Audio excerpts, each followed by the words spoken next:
Malt whiskey.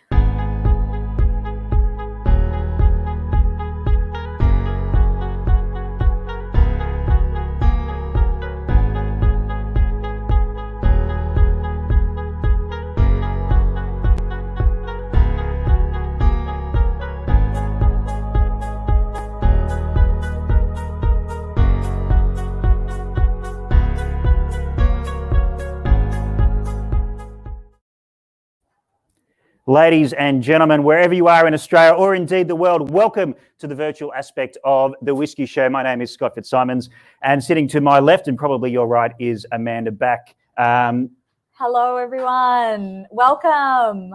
How exciting is this? We are sitting in the luxurious Sir Stamford in Circular Quay in the Highlander Inn bar, and below us and in the rooms around us, there is a whiskey show slash festival slash fair slash whatever you want to call it happening, which is remarkable and very, very, very special. The largest pre-COVID event, face-to-face whiskey event in the world. Yeah. Very exciting, happening over 2 days here. Yeah, there's over 1,000 people taking part, either in the physical aspect or the virtual aspect, as we're seeing. G'day to Grant, I think, popped up on the screen there to come and join us. We're going to go through some whiskies today, have a bit of fun. Basically, what's happening here is you might hear a little bit of background noise because session 2 has just finished and the distillers have been working very, very hard.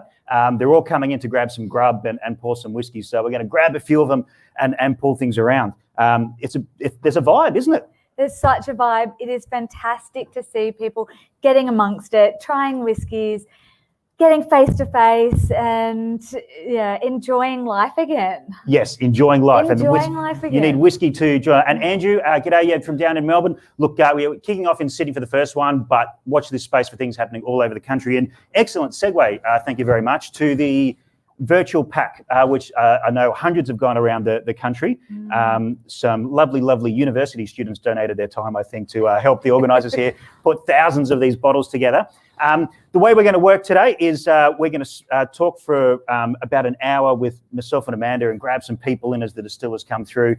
Then we're actually going to go through and drink 6 of these with a panel we'll bring in as well. So if you're sitting at home watching, wherever you are in Australia or the world, feel free to crack open to this or indeed whatever whiskey you've got going on. You've got 18 whiskies in these packs. We're going to pick out 6 in the second hour to have a bit of a chat about. Basically, the 2 Japanese, the Westwood, the Aerolite Lindsay, the Enoch, and the Benriach show release we're going to do in the second hour. So if you want to wait around a little bit and we can go through those together. But otherwise, feel free to crack open stuff, put some comments on. We're holding very strict COVID and RSA regulations here. If you're doing this from your lounge room, please get an Uber from your living room to your bedroom tonight after drinking all of this. Very important. But yeah, also, if you haven't already, download the Whisky List app because you can go in and rate these whiskies. And if you rate any of the whiskies on the Whisky List app, you'll go into the running to win a bottle of this Benriach Moscatel finish, which is a exclusive to the show this year, which we're going to go through in the second hour, but excellent whiskey. So I think we might pour a little bit. Sounds great. Everyone else is drinking. Why not us? Why not? Beautiful. But thanks, Scott. Amanda, you have done a bit of work in your life at the in the Tasmanian whiskey industry. So you may want to introduce yourself, and because we've got some Tasmanian distillers sitting around us, we want to have a chat with. So I was the sales and marketing manager for Sullivan's Cove Distillery down in Hobart. The distillery that put Australia on into the world stage in terms of single malt whiskey. So I'm quite familiar with the area and love what is coming out of Tassie. So thank you all for joining us from Tasmania today here. Yeah. Excellent. As is up on the screen there, feel free to put in any comments or questions you have about the whiskey for our distillers. We also do horoscopes and tarot card reading. There's an extra charge for that though. So just put your credit card details into the chat messenger there. Scott@theoakvale.com.au if you want to send credit card direct. But through the magic of TV and live streaming, we might pan out and introduce some people who are sitting on this lovely couch here. We have, you can see 2 guests there, but right up the end, and in his usual attire of holding bottles of whiskey at all times, Peter Bignell, mate, how are you? Yeah, well, thanks, mate. I'll get you to grab the mic, Peter, and no, not the whiskey, the other whiskey. Yeah, no, very well, thank you, Scotty. Maybe just want to say which distillery you're from, and Yeah, I'm from Belgrave Distillery in Tasmania. I started the distillery 11 years ago. I was actually the first rye whiskey distillery in Australia. Now there are a few more come along since me, but yes, it's a great fun industry to be in. I really, really enjoy what I do. beautiful. You want to pass the mic on to Cam? Introduce yourself. Oh yes, Cam Brett from Spring Bay Distillery on Tasmania's pristine east coast. Yeah, so thanks for having us, Scott. Beautiful. Yep. There you go. We got one for everyone. Yep. This is Rick. I'm from Sheen Distillery up Bonville, and I'm the operation manager of the distillery. So I'm here to discuss good whiskey. Beautiful. And it's great to have Tasmanian whiskey meeting. It is. It's It's very unique. It's been a long time. And and Matt. Good evening, Matthew Cooper from Fannie's Bay Distillery. We started a bit over 7 years ago, and we're up in the northeast coast, right next to the sea. The sea's on one side of the road, the distillery's on the other side of the road, and I'm sick of the sea foam blowing up onto the front lawn. Tough life. You'd probably confuse it with wash sometimes, overflow. Yes, could be the case. I might throw this to everyone. It's been a long time. There were some rumours going around, unfounded rumours, and deep parts of the internet, that COVID was actually released by Tasmanians to keep mainlanders like me off the island. But here you all are at a show again, talking to people. So obviously that's not the case. What's it been like getting in front of whiskey people? Are they old faces, new faces? What's the expression been from the first two sessions? Yeah, we certainly got some new faces there. There's a few I recognise. Unfortunately, I meet a lot of people at these events. They can't remember everybody's name. I apologise for that. I've forgotten. But, yeah, no, that's great. And, I've had people come up to me that have visited the distillery, and, it's really nice to meet them again. And the feedback from the punters, let's call them, it's fantastic what we get from them. And, it's good and bad comments. I always like someone who doesn't like a whiskey to tell me that, so, because otherwise I think I'm making good stuff. And fortunately, most of the comments are really good. Yeah. Excellent. Anyone else? You haven't got a drink, mate. Why don't you have a drink? Yeah. Oh. Get into the Ben Rick, which is show exclusive. I'm trying this for the first time as well. We'll, as I say, get into this a little bit deeper. But is this anyone's first whiskey show on the mainland? Is anyone a virgin? Yeah, how's it been? Yep. For me, it's the first time I get involved in this kind of events. It was great because a lot of people haven't heard about our distillery, so it's good to educate them about what we do, what make us special, and we also operate our own cooperage on site, so that's something unique, we'd like to be proud of. And recently we won double gold awards, so we won 5 double gold out of 6 expressions from San Francisco. Wow. So we were very proud, we're very shocked, honestly. And that's good to know that the Australian whiskey and Tasmanian whiskey is getting high awards, and this is a proof to the world that we make very good stuff here. So no temptation to wear the gold medals around your neck for the show? We haven't got them yet, so that's good. Okay. I can walk straight. Yeah. No, look, I think, Scott, it's just one of those things that during COVID, Tasmania, we fared pretty well with COVID. We had the first few weeks of lockdown, then we're back to normal. And, we're very grateful that we could actually continue to do, we still had Tas Whiskey Week. We did an online tasting. The only problem with doing an online tasting, when you invite people around to your house, is a bit of a group thing. We had a few drinks beforehand and during, and I think Bill and Lynn Lark, we got a bit out of control at my place during the Tas Whiskey Week online stuff. But there's nothing like getting back in front of people and talking about whiskey. And I think, whiskey is a people sort of industry. And whiskey is something that if it's shared, it's doubled. It's actually a joy to actually share a whiskey with someone. And it's just a real pleasure to get back in front of people and actually be able to talk about whiskey and share some of our special drams. It was interesting during COVID that we did these online shows. I did a few with Scotty from the Oak Barrel. They were good fun. It was different. You could sort of, in some ways, you actually get in front of a lot more people, but you don't get the direct feedback from. And that was the trouble. You can read the little things going across the bottom of the comments, but it's not like just really sitting in front of people. But it was a different experience, and it was actually great in some ways. Yeah, Matt, how have you found it? Fannie's Bay is is a micro distillery, but almost giving new definition to the word micro. You know, being able to get your whiskey out there again. What's it been like for you the first couple of sessions? Well, we came back from the gig at Christchurch, so we had to isolate for a fortnight. The only difference with that was that the gate was shut, and every morning when I got up, there was a packet of flathead fillets on the gate. There wasn't much difference, really. After all that happened, within a couple of months, it started to ramp up again, and it's gone stupid. Is the way I can describe it. Yeah, the amount of people that are visiting, and the amount of sales, not only at the cellar door but elsewhere, is just amazing. Yeah. Yeah. So you're finding more people from the mainland coming down to Tasmania now? Yes. Now, I said the mainland to someone, and they said, "What do you mean?" I had a bit of an explanation there. Yeah. Look, it's really good to see that the people from various states are coming down, and yeah, where we would average maybe say one group every day. Yeah, it's filling the day up. That's amazing. Yeah, excellent. On that sort of topic, Amanda and I were speaking just before this about how, for us mainlanders, there's almost been that a year's skip. You know, we were able to go down there or go to bars that had the products, but all of a sudden there's been this year's skip. So we're all expecting you to have, you know, thousands and thousands of litres of bottles ready to go because we haven't been down there for a year. But like, what does Tasmania look like now when people start to come back in this year and also next year when the couple of vaccines get out?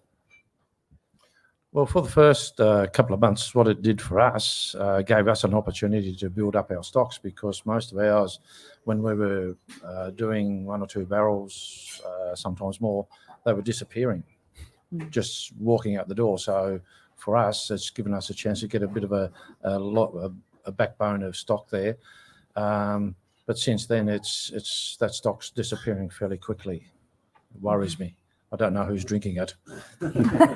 Angels. Always blame the angels.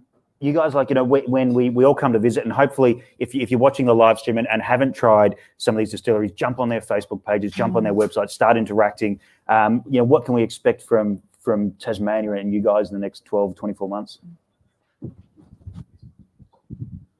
Yeah, well, at Belgrave, I very typically just experiment all the time. So I'm just bringing out all sorts of new releases. I think the next one I've got coming out fairly shortly, some of you may have heard about it. It's my attempt at making the peatiest whiskey in the world.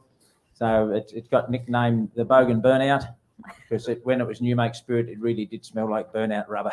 So, but actually it's settled down very nicely now. So it'll be very, very soon that's going to be released.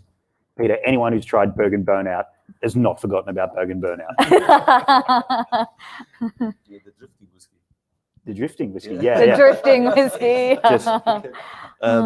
For us at Sheen, we have a nice experience now. So we open the cooperage for the visitors so they can enjoy seeing how we're making cask. We have 4 coopers working on making around 50 casks per week. So it's good to see the process, because the oak is very important in the journey of creating a premium product. Also, we have established a new cellar door in the old barn. So it's a nice experience, especially that you can taste whiskey from the cask. We have 5 different casks, and you can blend or create your own whiskey, your own single malt whiskey. And that's quite unique. So all of our visitors so far are really enjoying sitting there and thinking about how they can create a whiskey that suits their own palate. So that's quite unique. Yeah. That's fun. Yeah. And something that wasn't possible not that long ago. So that's Not an at excellent all. experience. Yeah. Well, I think Scotty, I think the saddest thing about COVID for us was watching our chocolate Labrador Bella lying on the deck of the distillery, looking at the front gate with no one coming in to visit, because that's all her only job is to do meet and greet. But what we're finding is that, as Matthew said, is I think Tasmania is one of those places where all those people who had cancelled all their international flights because of COVID, but can now fly to Tasmania. We're seeing so many visitors coming through, and I think I'd probably be correct in saying that almost every distillery is increasing their cellar door hours of operation. And as Matthew said, there's been a lot of pressure on stock. I mean, the online sales went off during COVID. We're shipping a lot of whiskey out. But what's really exciting, I think, is that we're getting new distilleries coming on board. The volumes of whiskey that each of the distilleries are producing is going up. People are doing, I think Tasmania is really finding its feet, and each distillery is finding its own path with its flavour profile. I know that Tasmania in the past has often been criticised for having very similar flavour profiles, but I think Tasmania is really diversifying and sort of coming of age. It's really exciting to be in the industry at the moment, and we're certainly inviting everyone to come down to Tasmania for Tas Whisky Week and celebrate with us the excise reform and the growth and also all the new releases which will be out. It's going to be pretty special. And let's give it a proper plug. When is Tas Whisky Week? So Tas Whisky Week will be the 9th to the 15th of August. So it's always the second week of August, and there are events all around the state. And I think there's going to be something like 20 whisky distilleries presenting probably over about 50 different expressions at the Whisky Showcase. So if people are interested in coming down to Tasmania, go to taswhiskyweek.com. You can register there. And it's certainly going to be an absolute celebration of whisky, all things Tasmanian, in August. So we certainly invite everyone to come down. It will be a big party. It'll be great. Really? Whiskey plus Tasmania equals party? I never would have Sorry, I expected. don't understand how that works. Yeah. So we're all coming to your place, right? Yeah. Yes, okay. Yeah. I'll just get the key to the Bond room then, will I? Yeah. That's where your whiskey might be going, but we're very happy with it. So, look, thank you so much for taking out quite a big portion of your lunch break before they put you back to work. We might let you get a bite to eat. I've tried the fish and chips, is excellent here, by the way. Had a bit of that just before, and we'll get some new guests on. Thank Awesome. you. Cheers, guys. Thank Yeah, you all. Appreciate it. Yeah. Yeah. Don't leave any Did you handed. not get some? I was tasting the tasty, the bitter whiskey. Yeah. So,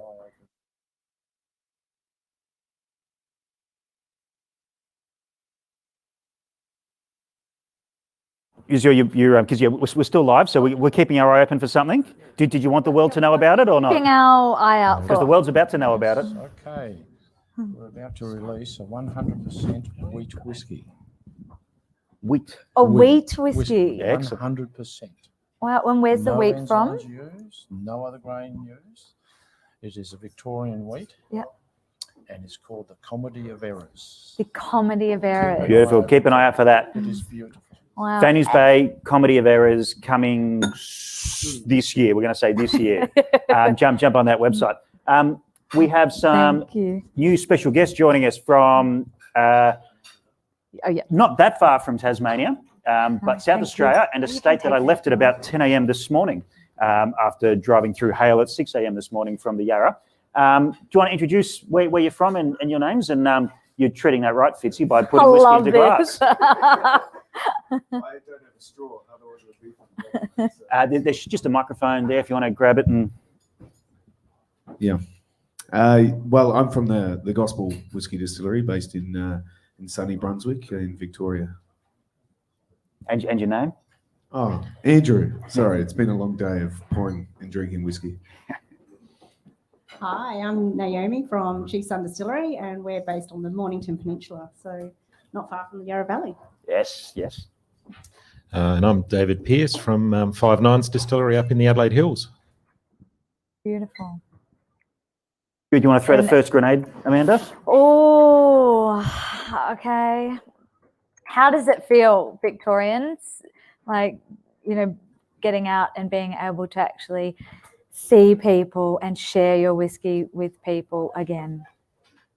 Well, I think the application of masks here is kind of like coming home, because we've been wearing masks in Melbourne for the last year. But I think it has been really good. I mean, it was talked about earlier in regards to virtual tastings, and we've been a part of a couple of virtual tastings, which it's really good. I think I've done a couple and enjoyed the experience. But the idea of immediate feedback from the punters and them sort of saying, and often educating me in what they're thinking and tasting in our whiskey is really good. And happy to be doing it, and hopefully be doing a lot more.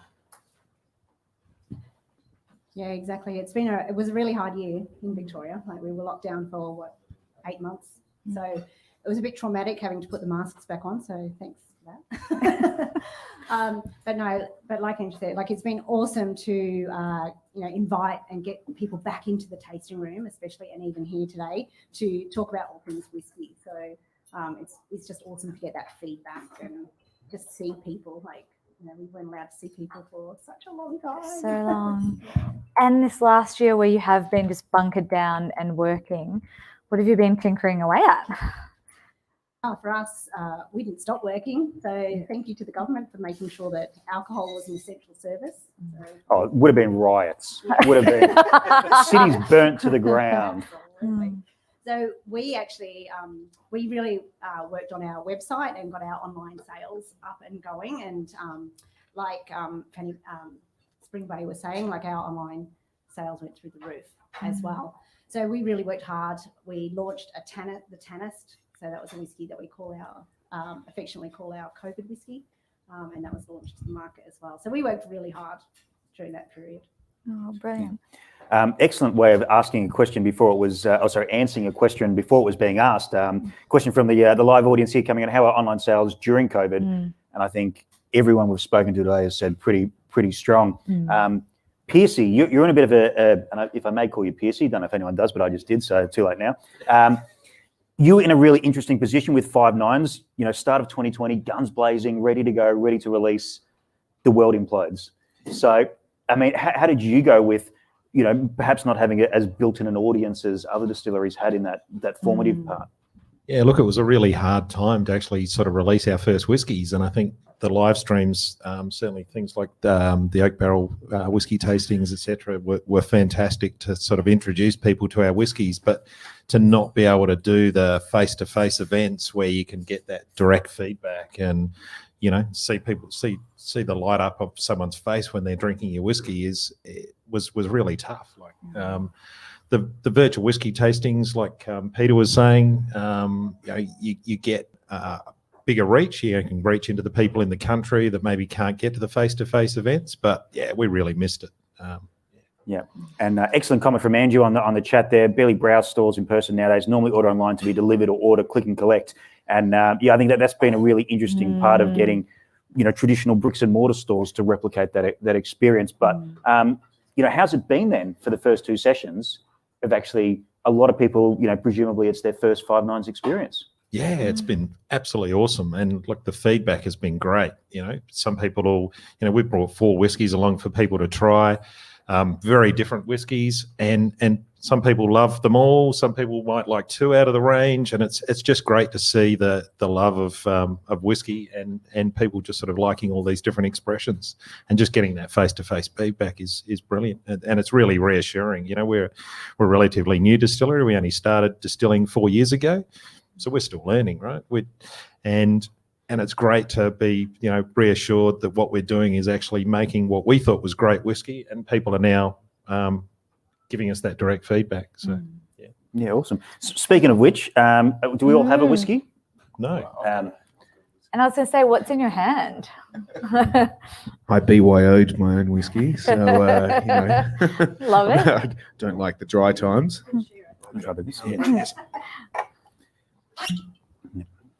This is the technical part. This is well rehearsed. This part of the live stream is handing stuff around. Bottle of 5 Nines. Bottle of 5 there we Nines there. go. That's yours. Cheers, I just had a Muscatel, so if I pass my glass to my right, I don't really mind what ends up. Whether it's a Chief Son or it's a Gospel, I'll let you fight that out yourselves. Juggling here, buddy. Yeah. So Naomi, obviously the Victorian lockdown, and we're again filming out of Sydney here today. That was quite tough. That was a really brutal time. How did you cope, with staff and the community? Because I know Chief Son is very much a community-based distillery. Absolutely. So, we actually stood down for 4 days at the very beginning of lockdown and kind of like took stock of what was happening in Victoria. And then I actually came out, and I remember saying to Stuart on the distillery floor, because I had seen Lark was doing it, and I said, we're going to make hand sanitizer. And he's like, what? But that was a really good project because it meant that we could get all our staff. And one thing that I'm super proud of is that we did keep all our staff employed for the whole time of COVID. So it was really important mentally. So, you know, we had some mums that were trying to homeschool, so that gave them a break from doing the homeschooling, because that was really, really hard. And we had people that live by themselves, so it was really important for them to come to work and, you know, and communicate and talk with others. And also to do that community project of making hand sanitizer and getting it out there on the hands of the community really quickly when the government asked distilleries to do that. Yeah. Yeah. G'day to Grant, who's tuning in. I just need to add a fireplace to your set of Nick Offerman. Yeah, probably right. But as we said at the start of the stream, horoscopes, tarot cards, whatever you want, you know, just credit cards on the email and we can sort that out for you. We are, even though we were sort of covering South Australia, Victoria, we're coming from three, you know, quite distinctly different parts of the world. You know, we're going all around Australia and to the world really with this stream. I'm an example of, I've got all my permits, got my Victorian, got my New South Wales permits, did a quick run last week. If people want to get around from wherever they are in Australia, are we welcoming people back to distilleries now? Yeah, absolutely. So we've noticed like a huge amount of people coming to visit the distillery now. Like, we are super busy all of the time. Like, we're open 7 days a week, and we've got people coming in on Mondays for tastings, which didn't used to happen.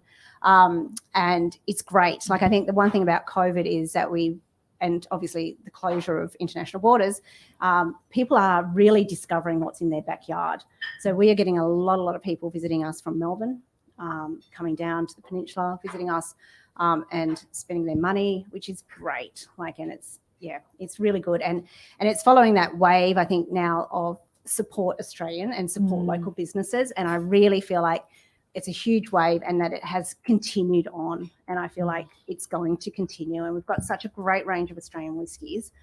Everyone down in the tasting room, is it the Prince Albert room? Is that what we're in? The drinkers are really excited about the choice of Australian whiskies, which is so great to hear. And the quality, and I feel that people really do want to drink better and support local. It's so important. Absolutely. And they really are trying to understand the whiskies and the differences between all our distilleries and how we're making it. So it's really lovely to talk to people that really love and understand Australian whiskey. Yeah. I think Ollie, our producer, is reading my mind at the moment because he's putting up questions as I was thinking of them. Because I handed my glass and I wasn't sure I was going to get, and one nose tells me it's rye. It's definitely rye. What's your favourite comment, feedback heard at the show today? I want to show this, throw this to Fitzy and at the Gospel. I've been involved with these shows for a few years now, and you know, even with Peter, who we just had up from Belgrave Distillery 5, 6, 7 years ago, a rye whiskey in an Australian section was a bit of a hard sell. It wasn't well there. What's the feedback been on the Gospel today? Well, it's actually the part I love the most is having somebody sit down and say, "Oh, I don't drink rye whiskey," and then have them go away saying they're going to buy a bottle of rye whiskey and buy a bottle of mine. So it's yeah, I mean, I love it, especially people that say, you know, I taste very peated, and when there's no peat in our rye. So all those things are exciting for me, is to educate people on what is rye, what is the characteristic that they're tasting. I mean, one of the things that is very prominent in our particular rye is a representation of the terroir and where the grain comes from. It's a very dry and arid region, and you know that is a signature right through every rye that we produce, and it doesn't matter how we finish it and what cask or whatever. So, you know, I'm really enjoying, you know, being although in a room of only a couple of Australian distillers, there's 2 of us or 3 in there that make a rye now, which is it's very exciting. So, but yeah, I'm enjoying the challenge of converting the single malt drinkers. Not that there's anything wrong with single malt. He says now, but if you go to his stand, I'm pretty sure he says a different line. Rye's the real whiskey, so no, of course not. No, I look at, you know, if you know, as much as people get informed about the different styles of whiskey, and you know, it wasn't too long ago in a you know, in a whiskey tasting session, you know, people would just say they only drink Scotch or they only drink, you know, bourbon, and then, you know, over time they're getting more and more educated about what they like and their palate, and I think that's exciting, and what, you know, I enjoy those conversations of informing people. How's it been for you, Dave? What's the feedback and comments been today? Well, look, to me, the words are cheap, and I think the sort of watching the expressions on people's faces is what I really enjoy. Sort of, you'll see some people, they'll pick up the whiskey, they'll be nosing it, they'll have their eyes closed, and then they'll drink it, and you can just see that expression on their face when they're enjoying it. And we do have a close up here, so can we get a representation of that, please? Zoom in. Yeah. Not on me. Well, I guess, yes, that's whiskey. It's good to be back, isn't it? It's great to be back. Oh, can I get one of those whiskeys? That sounds amazing. Excellent. And remember, so what Dave is actually on is the Benriach Moscatel Cask show exclusive. So if you jump on the Whisky List app and rate one of these, rate a whiskey, one of these could be yours for nothing, which is always good. Free whiskey. Don't know how RSA that is, but there we go. We'll get through it. Oh, it is delicious. Yeah, it's excellent. I'm going to finish this right. Before I let you guys go and get some lunch, I did see a bottle of the Chief Son that looked like a label that I hadn't maybe experienced just as yet, which is it? Sweet Peat. The Sweet Peat. No, I do like this. I've tried this, but let's do it again. Mm-hmm. Actually, one of the favourite comments, you're talking about comments, is Microphone. one of the favourite comments just in that last session that we had, thank you, was a lady. She said, I don't do peat. And I said, please just drink this. And she drank it. And she's like, that is amazing. And I was like, high five. Like, she said, I think I could buy a bottle of that and drink it. So similarly, like you guys, like when you turn someone around, when they've got that mindset that they don't like peat, they're thinking something different to what our sweet peat tastes like. Yeah. That's a really interesting thing. Even with the Tassie distillers we just had on and you guys, one of the core things we're starting to come up is changing perceptions. And I think that's perhaps one of the great things about being in person again is you can have that interaction and that go back and forth. That's a little bit harder to do on this. So if you're on the virtual kit at the moment and something's maybe not exactly to what your style, at least on paper, put it up in the comments and someone, whether they're from the distillery or not, there's a room full of people here who can convince you otherwise that are watching on having lunch. So we can get that there. This is really cool, this Sweet Peat. I love this whiskey. So interesting. Yeah. And so this is a bit of local peat and international peat, or? Yeah. So this is a pale malt, and that malt comes from the Riverina in New South Wales, and a peated barley that we do import. So it's bed heavily peated barley imported from Scotland. So the peat is coming from the Highlands. So it's got that beautiful soft floral flavour. And I describe this whiskey, I describe it as being very sweet to begin with on the palate. And then you get that beautiful peat aftertaste that lingers for ages. I also do recommend just 2 drops of water. And I love watching people's faces when I tell them this and I do 2 drops of water and they're like, really, Naomi? Like 2 drops? Is that really going to make a difference? But it really does. It opens up those aromas and those flavours and just softens it. It's just really good. Yeah.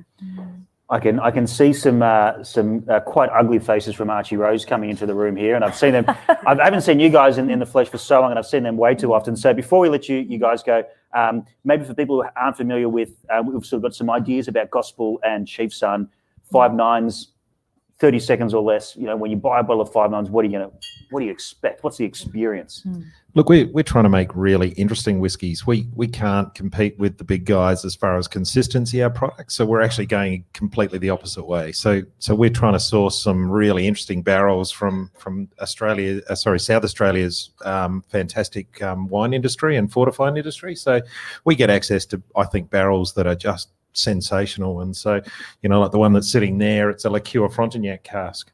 Not something that probably anyone's ever tasted, a whiskey that's made in a liqueur Frontignac cask. So just trying to make some really interesting whiskies. Yeah, awesome. Well, look, guys, thank you so much for taking the time to join us on the couch. Leave your whiskies and the microphones here and go to lunch, and we'll take care of all the whiskey and microphones for you. Don't worry about that. If I just take that one and go, yeah, thank you very much. That's disappeared. And yeah, go get some food and all the best for the final session in 10 minutes or so. Thank you. How cool is this? Like, Very cool. What are you Very, picking up very from talking to these people? I feel that everyone's worked really hard last year. They may not have been able to see people, but they've worked really hard. They've been able to get their whiskies out there, and it sounds like everyone is loving being back at a whiskey show again. Yeah. Yeah. And for anyone who's been Hello. to a whiskey show Hi. in Australia, anywhere in Australia in the past 10 years, there are some very familiar faces Guys. joining us on the couch here. We've managed to scope a bottle of 5-9s, which we can all pour around. But you maybe want to start up the end there, Nick. Grab a mic and introduce yourself and where you're from, and particularly where that you got that matching shirt and couch arrangement. Is that Nick or is it Thank just you, the Scotty. couch? I was here yesterday and thought I'd wear something to see if I melted into the couch. Haven't quite got it, but pretty close. Yeah, Like we the can see the screen here. He's just ahead. It's just ahead. There's no Oh my body God, I did pretty well actually. I'm pretty happy You with did myself. really well there. I wore something a little bit brighter yesterday, so I'm glad I nailed it today. My name's Nick. I look after brand advocacy for Archie Rose Distilling Co., based right here in Sydney. So yeah, excited. This is the first, I think, major whiskey event we've done with this many people in quite a while. Yeah, excellent. Just a question coming up on the chat there, just a bit of housekeeping. The whiskey Naomi talked about just before was the Chief Son Sweet Peat, which is the one with 900 on the front 11, like an orangey sort of teal. But yeah, Lee? Hi, I'm Lee. I'm here from Starwood, based down in Port Melbourne. Yeah. What would you like to know? How, well, again, you're trying to blend in, but not quite as well as Nick is, but that's all right. We'll grab this, mate. Hey, I'm Jared from Headlands Distilling Co., a small distillery about an hour south of Sydney in Wollongong. Yeah, established in 2015, so pretty new. I'm with the big boys here, so We'll play nice. It's all good. yeah, making a few releases of single malts, and also vodka, whiskey, and gin, same as the rest of the guys. Hello, everyone. I'm Dan from Archie Rose. We didn't bring any whiskey because we don't have any really at the moment. I've tried to stand out from the couch just to be a bit different, and I think I've got, believe it or not, a very similar hair to yourself. With all that, so, yeah. Oh, we're going to have to see that. See where the night. That's wherever the after party is. That's definitely happening. The hair off. It's good for mopping up the floor.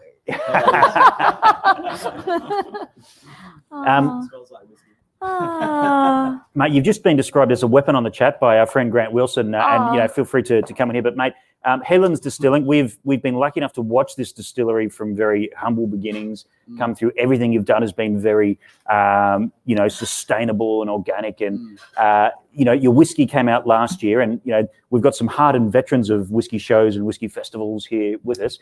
What's your experience been like in the first 2 sessions?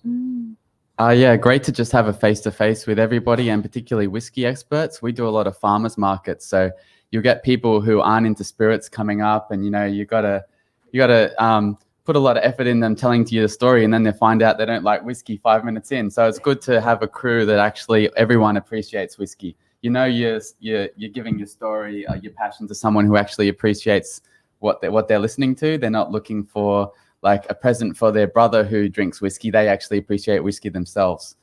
So it's a really good atmosphere. Yeah, excellent. Quick g'day to Rachel on the live chat there. What's a good substitute for an eyedropper for adding water if I'm tasting whiskey at home? Good question.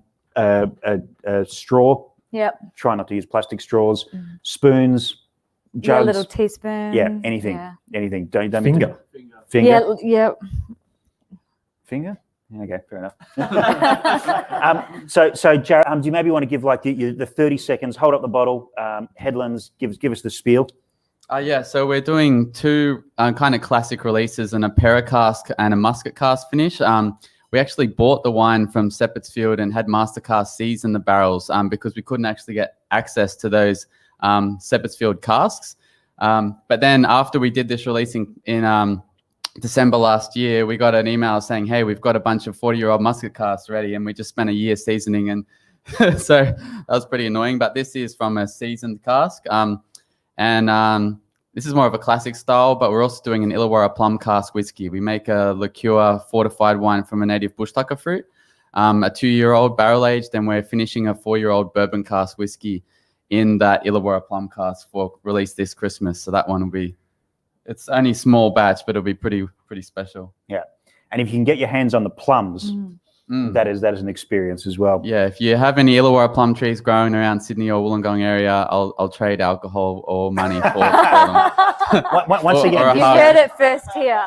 I first try hugs, second try alcohol, and then I'll pay you money for the plumps. Excellent. To the teams from Starwood and Archie Rose, we've got quite a duality here because Starwood has a bit of whiskey at the moment. Fortis came out last year, which is very exciting. Archie Rose has no whiskey for anyone at the moment. So what's it like having lots of whiskey and having no whiskey? Do you want to field the no and I'll follow through with the whiskey?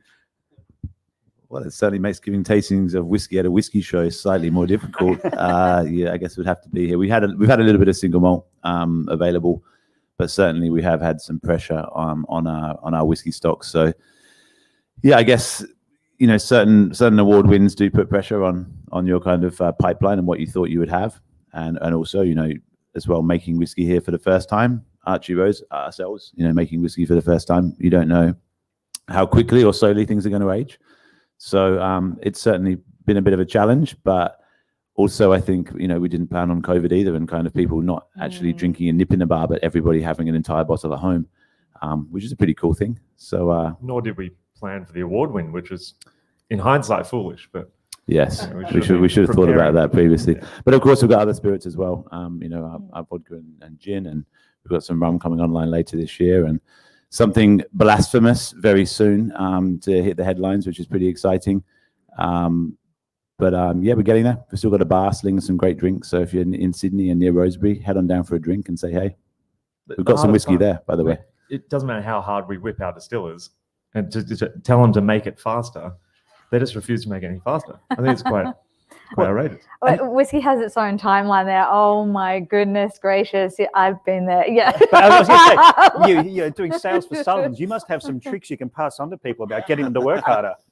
It didn't, like, the whiskey was ready when the whiskey is ready. That is what, like, we were always told from the distilling team, that when it's ready, and we'll let you know. Like, it's convenient, isn't it? Yeah, I mean, if you KPIs to produce whiskey, and like, well, it's ready when it's ready. It doesn't fit into any spreadsheet or any sales forecasting. It's and that's the beautiful thing about whiskey, right? It's ready when it's ready. So how do you allocate stock then if there's so little? Are you allocating more to a domestic market to make sure Australians get to try the whiskies, or are you trying to reach new markets whilst also taking care of the domestic market? Sure. Well, it's very easy for us. We've never exported anything yet. We keep it all in Australia. So yeah, there's definitely no allocation outside of Australia as of yet. We're definitely looking at that for the future. But for now, yeah, it's pretty tricky. I mean, I think we do have whiskey available at the bar in Rosebery to drink by the nip. We always keep it there so people can go and try it and try it in drinks. We have obviously a limited amount to take away in bottles. I'm not sure if there's actually any at the moment. But what we're doing is putting a bit of a pause for now in terms of just regular batch releases, and just actually building up a bit of a stockpile so that the two core range whiskies, which we don't really want to be out of stock of, are kind of always available. So yeah, that's kind of how we're handling it for now. Yeah. We have quite an exceptional cast of whiskey experts here, and I think it was Andrew on the live chat came up with a question. I want to throw this. Yes, thank you very much, producer.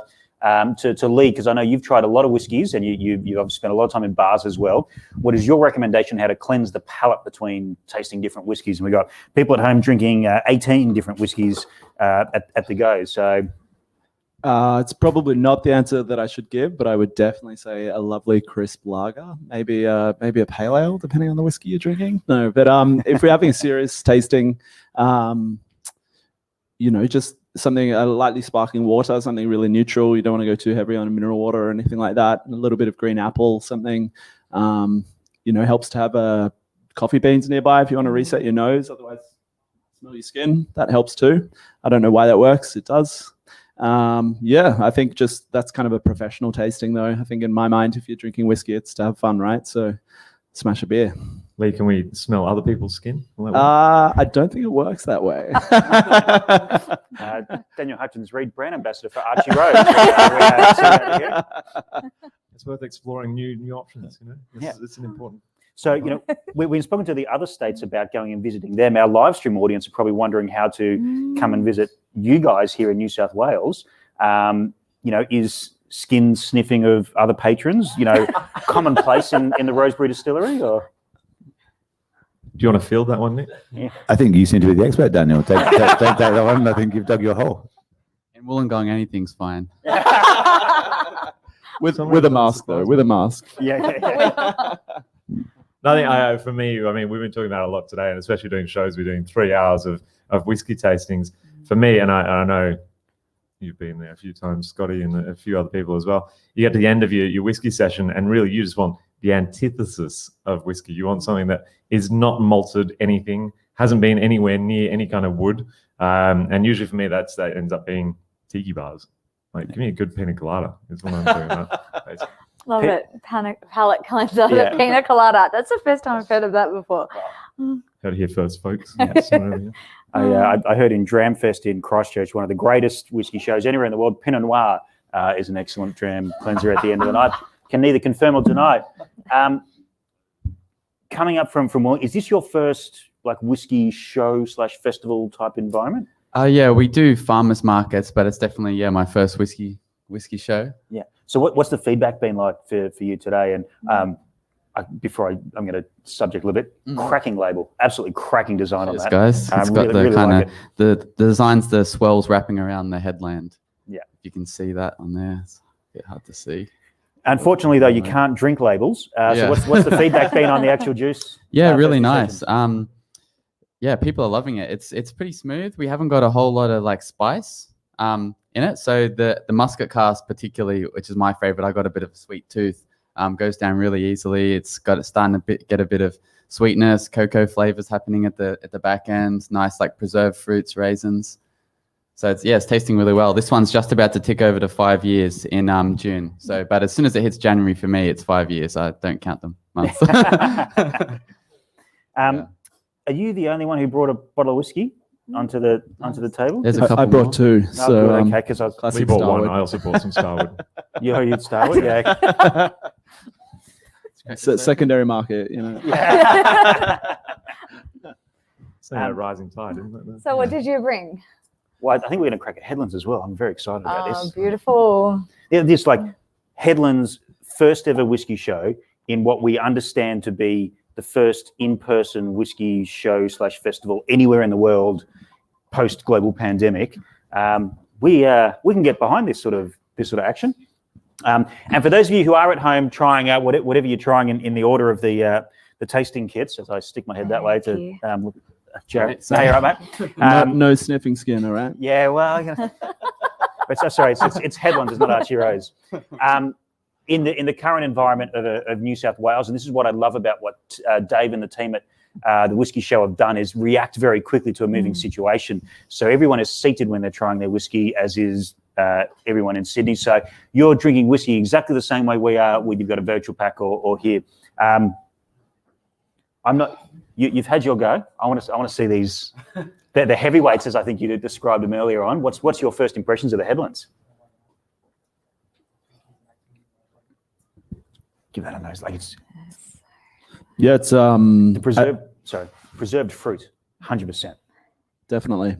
And yeah, like you said, it's really clean, really well made, and nice kind of sweet preserved fruit, orchard fruit kind of stuff coming through. Pleasant. Soft and silky. Yeah. That's beautiful. I'm glad the Queen can join us. We are in quite a regal, royal-looking room. So, g'day, Queenie. Sorry for your loss for recently. That's some good vanilla notes coming through. Actually, those fruit characters really quite prominent. Yeah, so it starts off in a bourbon cask, X4 Roses bourbon, and then finished in either muscat or a Pera. Nice. This is a muscat. We've actually, I keep pushing it at my end. I think a lot of people quite often get us confused with Four Pillars on occasion. So I've suggested that we do a collaboration with Four Pillars. I thought we could call it Four Roses, but you could have actual Four Roses casks. Which is good because I'm waiting for Archie. I'm waiting for Archie to release the rose flavored whiskey. Yeah, which I'm sure you guys get a bit. It was like I have Archie Rose, and do I have just Archie Normal and Archie Banana? We'll keep waiting. Archie Rosé. Archie Rosé. Yeah. Oh, yes. Oh. Maybe rosé. look, I wouldn't, based on what they were saying before about having that, like at the end of the show, something that's not from grain and not distilled. Maybe that's what they got under the table is the Archie Rosé. Maybe. Maybe. Yeah. And also maybe not. So Oh. This is reminding me of like some kind of dessert. I think sort of a custard tart, sort of maybe that apple crumble sort of thing. And then yeah. How strong is it? 46%. Yeah, nice little kick. hides it pretty well. Yeah, the Apera cask is same percent, but it's drier and a bit spicier on the finish, so that we get good sweetness from the muscat. Yeah, cool. Very nice. Lovely. We're about to kick off session 3, so we're going to let you guys go over.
And for me, it was Aussie Christmas, as being at my auntie's place in Adelaide. And just, once you've eaten way too much and it's all rich European food in the middle of an Australian summer in Adelaide, which makes no sense, but that's what we do. And, eating bowls full of cherries and chocolate and Christmas pudding and just really exuberant, too much wine, too much whiskey, definitely not RSA. It's a private home. It's okay. And yeah, that's what it is in a glass. It's delicious. Awesome. Thanks, guys. We'll start with Fortis is what we were talking about there. We might have just tapped into some Bondi internet here in the CBD and Circular Quay that knocked us offline for a couple of seconds there. We have the entry to the show almost just underneath us here at the Highlander Bar, and I can hear them stomping at the bits. So you guys better get back and man some tables, I think. Sounds good. Have an excellent third session. Home stretch now. Thanks, Scotty. Thanks and for having us. again, feel free to leave all the bottles here. Thank you so much for joining us. Thank you. Pleasure. Thanks for having us. Oh, yeah. Amanda, thank you so much for being my co-host here today. Pleasure, Scott. Thank you. We're about to go to an intermission, but final words from you before we do. There's just so much exciting things happening, and it's so great to get everybody back together again. And thank you so much for everybody that is at home tasting along and joining us today. Thank you. Yeah. Excellent. We're going to take a very short intermission where we have the man behind the show talking about the show and particularly this very special release, which you can jump on the Whisky List app, rate any of the whiskies there, go into the running to win a free bottle of this. And we're going to come back and go through a few of the whiskies from the virtual kit in some detail with some friends on an expert panel, I think we're calling it. Yeah. Experts and me. It's going to be good fun. Lots of fun. Lots of fun to come. See you in a couple of minutes. Hi, I'm David from The Whisky Show. Welcome to the Sir Stamford at Circular Quay, where we're holding the first live face-to-face whiskey show in the world for the past 15 months. Really excited, capacity crowd, 3 levels, hundreds of whiskies, about 30 different stands, And our featured whiskey for the show, our exclusive bottling this year, is the Benriach Muscatel Cask, selected by Dr. Rachel Barry of the Brown-Forman company, who owned Benriach. Last year we did the Glenglasser Aliatico Cask, 10-year-old. This is also a 2009 edition. It's at 53% alcohol, 11-year-old Muscatel, which is a type of sherry cask. It's got that rich sweetness coming through. And if we do just have a quick look at the color. It's got that dark mahogany color. Let it sit in the glass for a bit, and then you get that classic sweet Benriach spirit character coming through.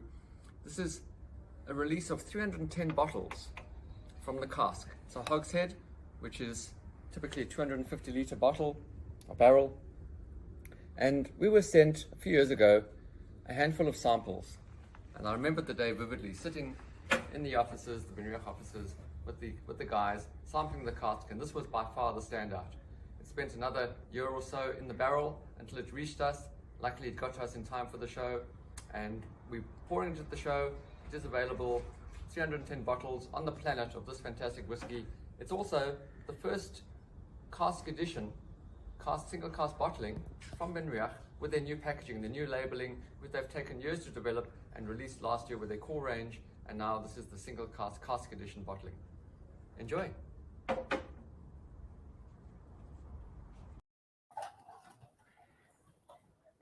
Welcome back to the live stream of the Whisky Show, the Sydney edition. We are sitting here in the lovely Highlander Bar in Sir Stamford Hotel in Circular Quay. The room that we had that had a bit of a buzz is cleaned out a little bit because all distillers have had to go back to the stands. But I am hearing cheering from outside. I don't know if it's us or another party. I think it's well timed. Yeah, it was beautifully timed, about 5 seconds to go. I'm joined by Matt and Ben, to my left and right, to your opposites probably, to go through some whiskies that we've chosen that we really want to deep dive into in this pack here, which a few of you have. Boys, before we get into this, how's your day been? It's been pretty good, thanks. Surprisingly, I haven't actually had any whiskey yet. I want to be nice and fresh for this session, keep the palate nice and fresh. Okay, well then, yeah, tasting notes on this. He's doing good, yeah, because I had mine, I grabbed this early, and apparently I wasn't allowed to start. I was like told, I only trying 6. I said, can I do all 18? And then now apparently that's not okay. So I've had to sort of temper my, what we're going to do here. So 6 we can do that. Sounds responsible. Well, I was wondering why yon was so much lighter than the others. I keep replacing them. I keep going down to like, oh, can you fill this one up? How many can we take home? But no, this is exciting. Yeah. I don't really do unboxing videos, but we're going to do one here. For those of you who missed out on the pack, next year keep your eye open, because this is the pack you get. Virtual whiskey tasting kit opens. Yes, we're getting into the Benriach 11 in a second there. You know, come up here. You've got all your list of whiskies here. We've picked 6 from this we're going to go through tonight. Bit of fun to make sure everything gets to where it needs to perfectly, and then 18 beautiful whiskies. Don't drop this Fitzsimons as he holds it up there. Probably behind that bottle there. We can maybe get it on the... And can we give a shout out to David and the Whisky Show team? I was talking to them before. I think they've said they've bottled 48,000 of these little sample bottles over the past year. So kudos to everyone who's purchased, but well done to the team. That's it's incredible. Pretty impressive. And I don't know if anyone's like me, but my house is just filled with little bottles that are half full, 1/3 full. I'm like, oh, I'm not going to try the full sample today. But unfortunately, a lot of them say, like, how many bottles that say 3 in them can I have? Not match them up with my card anymore. Yeah. So it's a bit lucky dip these days. Are all yours labelled? Some of them are labelled and some of them just have numbers. Well, this is the problem. Once you lose the answer key, yeah, it's a bit hit and miss. That should be the game. Come back in 12 months from now. You've lost the card. Which one is your half sample and what's left? I think you're onto something there, Dan. Yeah. It should be good. I'm all about game shows. If you haven't already done this, the infinity bottle, which is where you get an empty bottle of whiskey and just put all your empties in and make your own blend at home. Excellent way to get rid of that unlabeled, sample from about 5 years ago. You don't know what it is. And create some interesting results. Exactly. Well. All right, so we're going to go through 5 whiskies as mentioned. The first one we're going to go, and Ben has very kindly volunteered to pronounce this one. Right. So this is from Nagahama, which is obviously a city in Japan, their distillery. So it's just Nagahama backwards. which is apparently Amahagan. I really don't know, but you tell me. No. That sounds right. I'm going to go with it. I think feel you did like pretty the well. expert. I think that's what we're looking at. So this is number 13 in your kit. Lucky 13. So Now, can I just say, this bottle, for anyone who's playing along at home, does that not remind anyone of Lafroig branding? I know this is Japanese whiskey, but Scotty, that for me, that's as a Lafroig. All right, I'm going to stop there. Yeah. Quite controversial. Oh, look, it's Anyway, number 13. Let's move on just quickly to a beautiful packs as well. I don't know if you guys have been involved in this, but the amount of small bottles and toppers I've been through to make sure things don't explode or leak is quite remarkable. I'd never thought I'd be an expert in getting good at it these days. And I 30 ml toppers. Sort of 12 months ago, I saw all these people with little bottles. Like, wow, I should do some of that. I can send some off to my mates. If I can't see them, and they can try it. Now I've got small bottles and caps coming out of my ears, my eyeballs, whatever. Now, the key is to have a label maker at home. I've been handwriting labels for years, and by the time it reaches the recipient, it's completely smeared and they can't read a single thing. I think it was Denny K. Denny, if you're watching along at home, he put me on the label maker, so it's definitely a tip for those putting out samples. I am loving the fact that it's now 2021 and the whiskey industry is using things like the internet and label makers. We have made it for 2005. We're here with We're arrived. dragged into the future. That's very exciting. So, we're going to read. You've got these packs at home. You've got the notes in front of you as well. Let's read the label. Let's look exactly what we can decipher from this before we try it. So, Amahagan. It's a world malt, which is on your sheet as WM. So it's a world malt. So we're going to say that this is malted barley spirit, probably distilled in Japan and stocked from elsewhere around the world. We know it's quite common knowledge that Japanese whiskey has, in the past couple of decades, used spirit from Scotland, from Canada, from other places to do their things. Actually saw on the back bar here at the Highlander some Chichibu, famously to make some great whiskies with that. Yep. We're at 47%, product of Japan. Now, Nagahama used to be a brewery, I think, originally, and then I think they're home to the world's smallest actual distillery. It's only about 26 square meters where they're actually distilling their whiskey. It sounds like not very much space, not doesn't a lot it? of space once you put the still in there as well. Yeah. I'm pretty sure we're sitting on a mat that's bigger than that at the moment. Yeah, could be doing better with the space, clearly, next time. Yeah. Yes, thank you. That's the order we're going to do the whiskies in. Thank you to the producer for that. Okay, first impressions, boys. It's light, it's fresh. Is there any idea of an age statement or anything along with that, Scotty? Or well, we're saying established 2016, so no, we can. So red wine would finish. I think that's pretty evident. That big red berry sort of thing. Definitely the fruitiness going on. Yep. I reckon this is. Hold on, so here we go. We blended our self-distilled malts with aged malt whiskies selected from all over the world. So we don't have enough aged whiskey yet. Perfecting this blend, I think, is our new challenge. And that's actually a really interesting point about world blends and Japanese blends is, yes, the Japanese component might be 2, 3, 4, 5 years old, but the world proportion might be 10 years old. It might be 15 years old.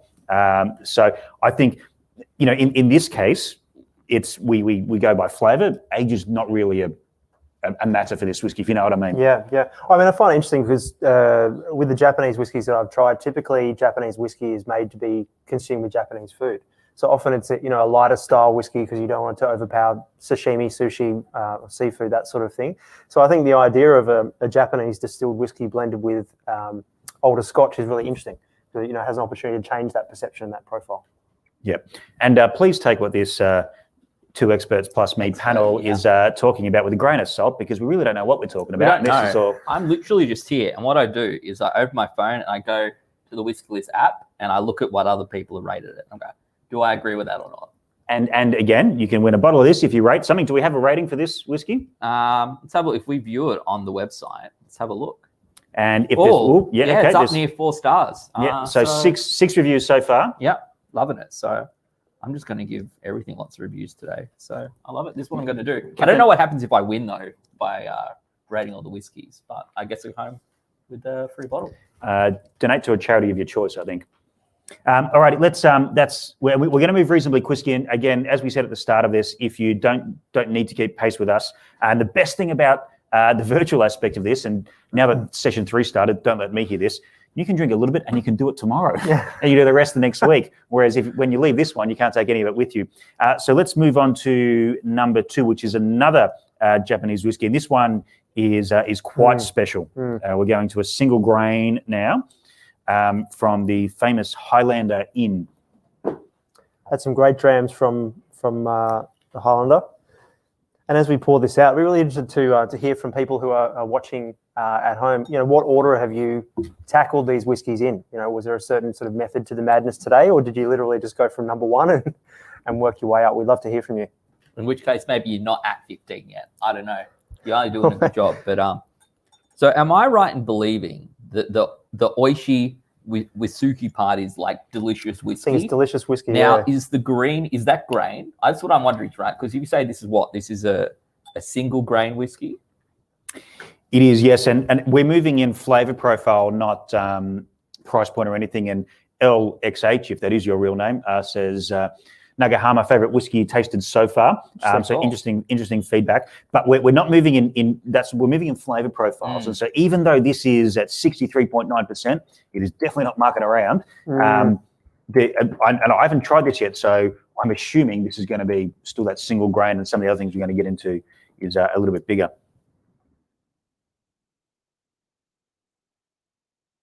That's a really stately nose. That's that nose is like the chair I'm sitting in right now. It's got a little bit of like age to it. It's got a little bit of that delicate oak sort of stuff. Yep. But there's secrets in here that I'm not sure we're going to get to in 8 minutes. This is one you're definitely going to want to spend a bit of time with. Yeah, it's deliciously chewy on the palate as well. It's really interesting for me, I don't know how you guys feel, but when I see a whiskey that's 60%. How? I didn't look at this, and I smelled it. No, I was like, yeah, okay, can't. And then you said that it's 63.9. I double checked to see, is that accurate? Yep. Because we often see those sort of high proof, high ABV whiskies, particularly with American whiskies and bourbons and single barrels and stuff that are coming out, and that intimidates me quite a lot sometimes. But you know, quite often these whiskies in these sort of ranges, some don't drink like they're 63, 64%. You know, they to use that 4-letter word, smooth. You know, they drink quite easily and quite smoothly. For this one, I think it belies the ABV. It's a delicious, chewy on the palate. And I've tried the odd single grain. To be honest, I don't normally enjoy them. Normally, I drink it and I go, "Yep, that tastes like grain to me," and I don't enjoy it as much. But this is actually very nice. Yeah, it's really interesting. Actually, Peter Bigman was saying before how perceptions changed around, for example, rye whiskey in Australia.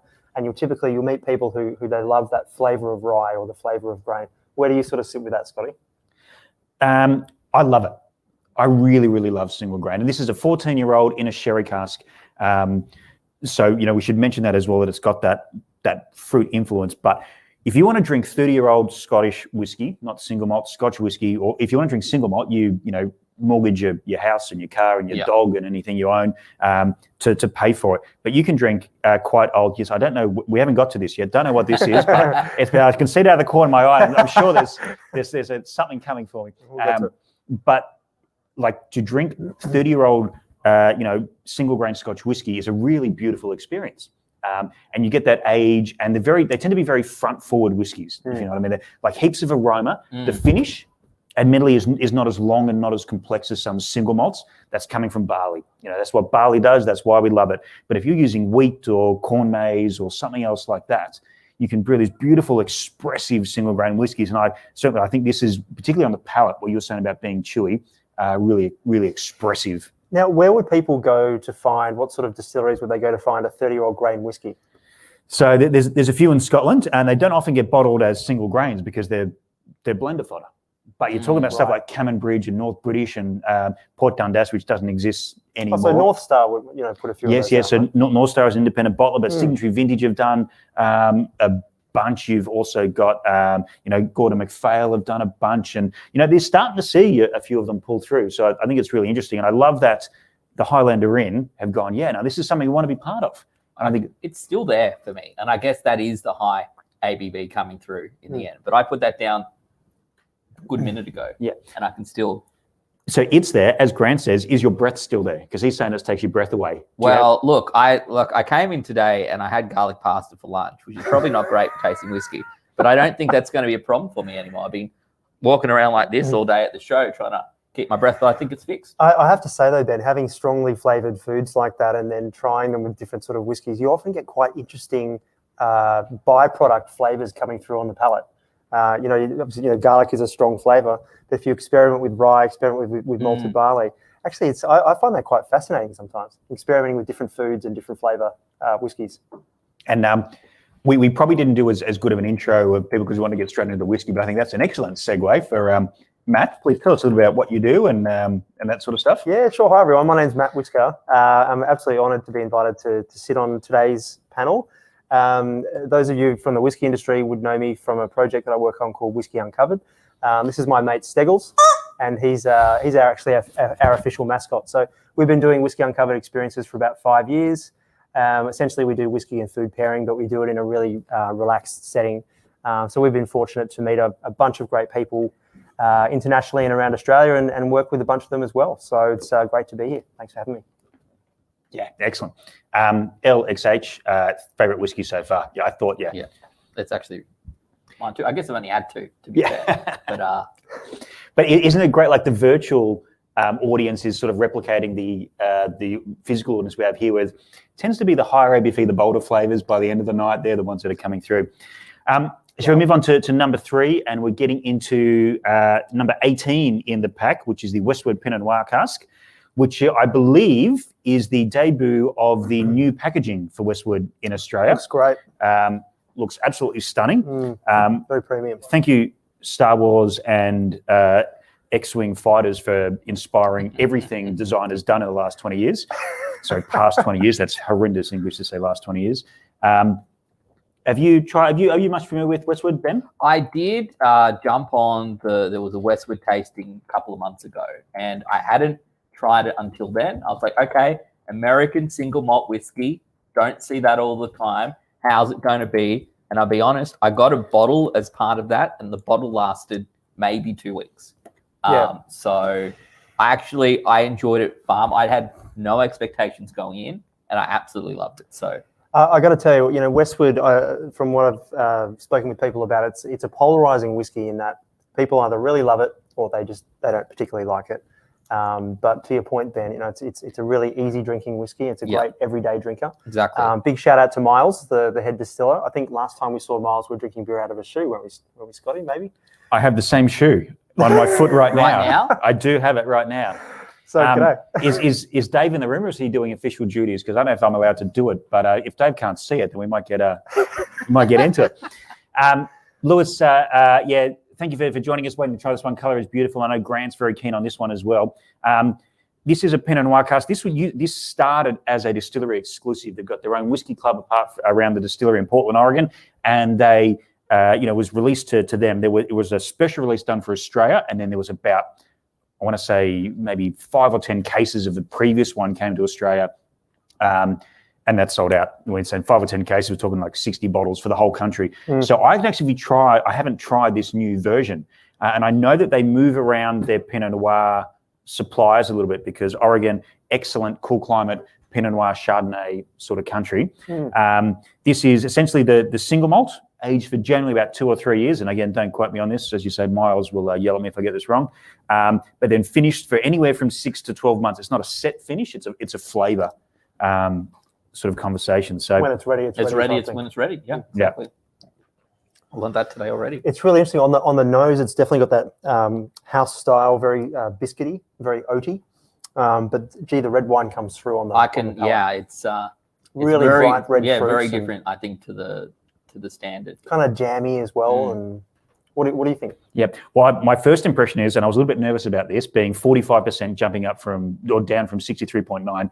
I'm glad we did it this way because the malted barley single malt aspect of this just gives it that weight on the nose. Even it's not an alcohol heat, it's just like a heaviness, just a beautiful weight. But yeah, that stewed fruits. I'm getting a little bit of like, I honestly can't pick whether it's milk chocolate or dark chocolate there. Okay. Because I'm thinking dark chocolate, but it doesn't have the bitterness on the nose. Just a lot of flavour on the nose, a lot of aroma. Yeah. It's interesting. Very flavourful. It's not lacking, really, is it? It's I don't even want to use the word smooth. It's very enjoyable, but it's very different to to the previous iteration. Now, let's address that, because Scott, you're in amongst a lot of whiskey-related activities. Ben, I know you are too. But this word "smooth," there's a stigma associated with that. Why can't people talk about a whiskey being smooth? And I'm going to look direct down camera here on this one. If anyone tells you how you're describing your whiskey is incorrect or wrong, you stand up, leave the room, and go somewhere else to drink. I think smooth is a completely legitimate way of talking about whiskey. It is a texture. I am not a huge person on tasting notes. I have the greatest job in the world. I get to drink new whiskey every day. Yeah. Tasting notes suck. That's they're awful to write. Where are your notes? I was waiting. You're not making notes today? But if you come in, it's like, what do you think about this? I go, well, it's dark chocolate and bitter and that sort of stuff, which is not. But no one talks about whiskey that way unless it's written down. And I think it's hard, right? And I think it's almost like a barrier to entry for a lot of people as well. Exactly. Because I can go and I can try a whiskey and I can say, you know what, like I can relate what I liked about that whiskey to another whiskey that tasted similar, but I couldn't tell you what a whiskey aficionado would call that taste. I got to tell you, when we started Whiskey Uncovered, I was deciding whether to do a food and alcohol pairing business with wine or with whiskey. And I went to a wine tasting and I had quite a negative experience where essentially the gentleman who was up in front of the crowd, he picked up the wine, he put his nose into the wine and said, okay, smell the wine, nose the wine, you should be smelling X, Y, and Z. If you don't smell this, you're wrong. And I basically did exactly that, Scotty. I got up and left the table, kind of did the one finger salute and left the room. And then I decided whiskey's where I want to be because it's a much more relaxed, in my experience, community. Yeah, 100%. Like this should be the most fun that you've had. And that's really interesting what Ben, you were saying there. And again, thank you for throwing me that segue to talk about a little bit what you do and your journey into whiskey, because I think that for the people watching at home is just as relevant as what your tasting notes might be, is how you react to this whiskey and where you come from. And that's me. Yeah, that's how I'll relate. I'll relate things to what I've tried in the past. And I guess I've seen, they have like the wine tasting kits where it's like a whole little thing of samples, like this is what this tastes like, and this is what this tastes like, and it's called X, and it's called Y. And I think, you don't need to know that. You just need to know what you enjoy. And that's really all I think is important, to be honest. Yep. And that's what whiskey was. We go back 300-400 years. It was about knockoff drinks at the farm. That's what the workers would do. They'd sit there, they'd drink a bit of whiskey. It fuels conversation and it emphasizes conversation. I think that's great. And what you were talking about, there may be some elitism out there. You can't describe a whiskey as smooth. I've just been sitting on a couch with about, what do we have, about 10 different distilleries represented, and the most common question is smooth. So yeah, I love it. Excellent whiskey. I think this is another one you want to spend a little bit of time with. It already is different to me now than when we started. Yeah. So, and the people at home have the luxury of time. We don't, because the bar's going to be open soon, and we need to rush through. So we're actually going to go on to number 4, which is very, very special. This is very special. I've been lucky enough to be drinking this for a little bit in the last hour. It might be your first go at it. It is number 4 in the tasting pack, which is the show exclusive. And that's what I love about whiskey shows and fairs all around the world and festivals, is these single cask exclusives. And that just, God, gets me all excited. Now, for those of you at home, you may have been to a whiskey show before, you may not have. I'm sure the boys won't mind me sharing a little tip. So typically, if you come along and you're polite and you represent yourself well and you show interest and sincerity to the distillers, sometimes, not always, but sometimes they'll have maybe something a little bit special under the table, and they might share that with you as well. So just a little tip for you guys at home. So polite and well dressed, is that, because that's never happened to me? So is that the trick? Is it? Fair enough. Okay. Yeah. Also, I'm getting this. I'm behind. I know what I think. So you two are going to jump in here and lead this one, because I'm going to come in after that. So while we nose and we taste this one, so it's a Moscatel finish, a Moscatel maturation. So it is drawn from a Moscatel cask. Okay. So we're talking about a wine, a sweet wine here. We could spend hours talking about Ben Riach, but one thing I love about them is their sense of experimentation. This was distilled in 2009. Cask number 8752 for those train spotters at home. It was bottled last year. 11 years old. It was distilled on the 11th of May 2009. 310 bottles in the world. Our display bottle here is number 233. But yeah, we're digging into the samples here from these beautiful kits. Look, Rachel Barry's doing some incredible stuff. I mean, on the palette there, I got like candy floss, some green apple coming through, being a wine person yourself, you could probably tell us more about the Moscatel grape and the flavors that imparts and all that sort of thing. Sorry, that was just a bus that you just threw about being a wine person. I can't talk about wine, mate. That was like not one of the wine wankers, though. You're one of the nice guys. I just drink Pinot. That's all I drink. Pinot and Chardonnay from cool climates. No, look, it is a sweet sort of wine, and something that I always get from these sort of casks, Moscatel, but you also get it from Sauternes cask a lot. Is a honeyed sort of note. I'm getting that sort of thing on the nose as well. I don't know if you guys are getting that. Definitely sweet. It is. Yeah, that's bullet form for me is sweet, because I don't think I'm normally a big sweet wine person, sweet whiskey person. Very peaty whiskey, things like that. Though it's funny every time someone's like, "Oh, I love a good sherry cask," and I'll be like, "Oh, I don't really like sherry cask," and I'll try, "Oh, that's pretty good. What is? Oh, it's a sherry cask." I'm like, "Oh, well, shows what I know." Isn't it interesting though on the nose? To me, it has a subtler nose than the Westwood, which we just tried, which was kind of jumping out of the glass with that oaty, biscuity kind of thing going on. Shout out to Owen S on the YouTube stream there. Behaving responsibly. He caved and tried the Benriach last night and ordered straight after. That is the correct response to trying this Benriach. But that's an interesting thing, like the subtlety of this. And we've all been involved in these shows, and I'm sure a lot of people watching from home have as well, where it's the big flavors that tend to win out. You're trying 50 whiskeys in a day, and you're being really responsible, and you're drinking water and doing really little nips. But at the end of the day, just palate fatigue will emerge, and it's the big smoke or the big sweetness that tends to win out. It's always the whiskey liqueurs that sell the most of these things, because it's just sugar. But I think that's a really interesting point, that this is a subtle. It's big. Our ABV here is 53 flat, I think. Yeah, 53 flat. But it is still a subtle whiskey, and it demands patience and time. For me, my mouth is watering actually. It's such a delicious mouth feel. I think everyone has their preference in terms of the ABV that they enjoy the most, but for me, around that 53% is always great. The nose was quite subtle, but wow on the palate. It's got a nice finish to it as well. So I hope you're enjoying it at home. We'd love to hear your thoughts. Something I'll just point out that people might have seen from the close-up we just had there was cask 2 of 3, because in the previous whiskey show, we had a very, very special Glenglassaugh, which is one of the oldest Glenglassaughs from modern era ever released, and first one, I think, maybe with an age statement, a 10-year-old. But I've just seen, and this is Dave's territory, but it's cask 2 of 3. So this means, if you haven't already ordered this, it's probably already gone. Yeah. It's done. But I'm very excited then. What are we seeing in 2022 with cask 3 of 3? That's a tantalizing little proposition. We might know that the Benriach Distilling Company owns 3 distilleries in Benriach, Glenglassaugh, and a little distillery called Glendronach. Yep. Do we tie them up? Again, place your bets on the live stream. Does make sense. And hopefully all back in person next year as well. Yeah. Everyone's doing back in person. That'd be great. As we segue into next whiskey, I love the hybrid style. Some people can't get to Sydney for whatever reason. Yeah. I hope this continues, to be quite honest with you. I hope everyone can come here that they can get there. I love this sort of stuff. I think it's great. Yeah, it is good. And so, as an experiential marketer myself, and you're designing experiences for people, you want to make sure that whether you're here in person, you're fortunate enough to do that, or whether you're at home and you're enjoying it in the comfort of your lounge room, you're having a great experience. And I know that David and the Whisky List team and the Whisky Show guys have put every effort to make sure that you're feeling engaged at home and you're having a really, really good time. But it's interesting, Scotty, because I think pre-COVID, probably 95% of these sort of events would always be in person. The idea of doing a digital event just seemed ludicrous, right? But now people are feeling like a little bit digitally saturated, and so we need to bring the physicality back in. But I don't think digital is going away anytime soon.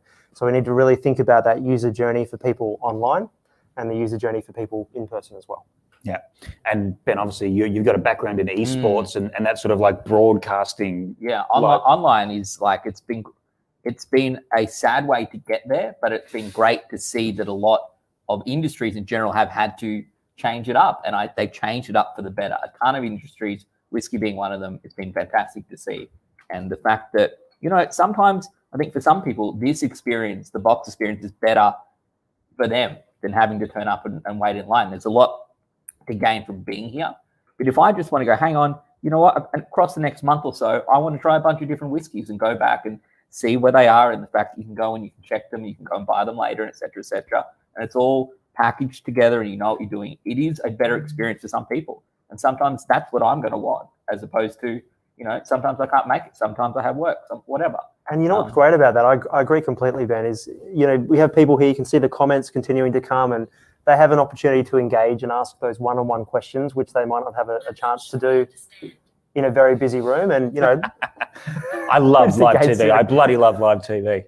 Sorry, Matt. No, all good. I mean, even you know, the access that you gave, Scotty, to all the distillers and having those sort of almost one-on-one conversations, you really feel like you're sitting in your lounge room with them. So that's something which digital has brought. Yep, and I love, and, you know, credit to Dave and the team at the Whisky List. Last year, when everything was crumbling, we didn't pick fixes or band-aids. We actually came up with ideas that are viable in the real world, which are and moving forward, which I think is excellent. We might move on, and I'm happy to continue this conversation, but I need to pour another whiskey for myself. Take a good look at this bottle, because this is excellent. The Enoch Peated, Peat Heart is what it's called. I think we're on batch 2, no, batch 1 still. So here you go. If you've got one of these at home, batch 1 is sold out all around the world. Batch 2 is what they're drinking, and that's almost gone. Enoch is, there's no distillery called Enoch anywhere in Scotland. It's called Knock Do. But Enoch is owned, or Knock Do is owned by a company called Burns Stewart, and they are a relatively small distillery owner. They also own Old Pulteney, and the other one, which name escapes me right now, Live TV, don't you bloody love it? Enoch, Old Pulteney. Where's Milne when I need him? They own another, anyway. But they, thank you, producer. But there's another distillery called Knock Andu, which Diageo own. Yeah. And you don't really see it as a single malt, but Knock Do, Knock Andu, it can be a little bit confusing. So a Knock is a name they took. It's from a hill just near them. What I would describe as a really great, subtle space cider style of whiskey. They make a whiskey that's very light in flavour, but incredibly textural. Balblair, thank you very much. Never forget Balblair. But incredibly textural. I think this is a really interesting distillery because in Australia, as we've sort of been discussing, we love big flavours. We love it in our food, our meat pies. We like big smoke and big sherry in our whiskies. Enoch is all about subtlety and, you know, really delicate flavours. Except when you take your malt and peat it to 40 ppm. Oof. So this is, and that's around an Ardbeg sort of level, isn't it? It is an Ardbeg sort of level, but it's Highland peat. They take it from a local source rather than Isla. So it's more of a floral kind of peat going on. Let's find out. Let's give it a go. Yeah, I mean it's quite a pale colour as well, which is interesting. Sorry, I just poured number 5 because it was number 5 in the order, but it's not. It's number 2 I'm meant to be pouring, so ignore me. Down it goes. I love it when you come back. I can't taste the peat. It's surprising. It's, I did pour it to my nose and was like, everything I just said makes absolutely no sense. And I'm pretty sure I've tried this whiskey before. Am I the problem, or is it the whiskey who was wrong? Yeah, no, it was definitely me the problem. Yeah. That was definitely my fault. So I'm ashamed to admit that I've actually never tried Enoch whiskey before. So this probably is not a normal house style that you would go into, because that's not subtle. No, and that's sort of what I love about the modern whiskey industry is you can't take anything for granted anymore. Like we could sit around, as I said, talk around Ben Riach for hours and hours about what they do. But yeah, this is not a subtle whiskey at 46%, unchilled filtered, but a big earthy Highlander style peated whiskey. And it's blending into the black tablecloth here on the live stream, but that's pretty, it does. We can also see it here. It's like matte black. Yeah. It's a lovely bottle, isn't it? It's, which is funny because it's black and the whiskey is almost clear. Yeah, I find that interesting when distillers do that. You know, for example, when we're talking about some of the Isla whiskies like Lefroy, and they have them in green bottles. Yeah. And someone told me once that the reason why they do that is because sometimes the whiskey is a paler colour. And so, you know, for certain markets, they expect a whiskey to be deep amber colour, so they might not want to buy it. So I wonder why they've done it in that matte black packaging. Maybe it's just a fashion type thing. I think it looks very smart. It is certainly like a very light yellow, isn't it? But that's, I guess, what I expect from, you know, a peaty whiskey often. Yeah. Shout out to Andrew as well, who questions whether your next live stream of the CSGO tournament is going to be tasting whiskies while casting. I think, Andrew, you're probably too late to that game. I think it's been happening for years. Look, that's what my personal live stream is. Is drinking too much whiskey and being bad at CSGO. Look, some people may say that I know even less about CSGO than I do about whiskey. So maybe they're just going to be happy I'm here and not there. But look, that's the dream, right? Bring the video games and the whiskey together. I do have a gaming-related question, if that's okay, because I can see some gaming questions coming up. Yeah. Gaming is a profession now. You know, it's a big multi-million-dollar corporate-sponsored sport.